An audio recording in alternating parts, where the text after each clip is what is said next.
Newshub can reveal the number of gang members in New Zealand has increased by more than 50% in 5 years. And it's younger people in particular being recruited into gangs. Political reporter Imogen Wells has this exclusive report.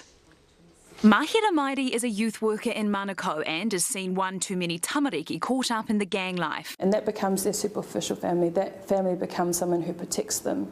And Mahira knows that cycle all too well. A father who was in gangs, and so I lived a lot of that when I was younger. And figures obtained by Newshub show it's a cycle more and more Kiwis are getting caught up in. In 2017, the national gang list had 5,050 people on it. Fast forward to the end of August 2022, and that's shot up to 7,835, a 55% increase. One of the age brackets with the biggest spikes is 18 to 25-year-olds, going from 514 to 898 in the same 5-year period, a 75% increase. Incredibly concerning. Again, gangs reaching into younger and younger people. What it tells us is they've got a government that's soft on crime. We're playing our part, but we need the whole of the community actually to look at why young people are doing this in the first place. There was also an 82% increase in 26 to 35-year-olds, but perhaps most startling is the under 18s. In 2017, there were only 5 on the list.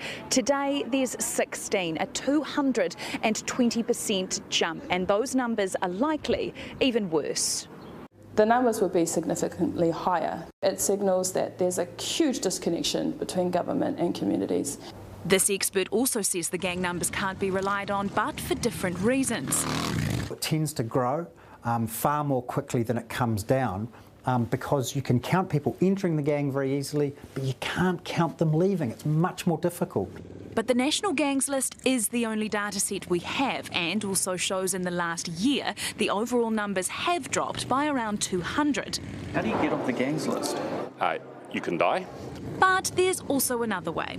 We receive credible evidence that you are no longer a member of a gang. Police Minister Chris Hipkins says the increase in recent years is because gangs are being more actively policed, but Mahira says more needs to be done at a community level to have an impact. So we try to do as much as we can, but we only receive crumbs. And it's going to take more than crumbs to tackle New Zealand's gang problem. Imogen Wells, Newshub.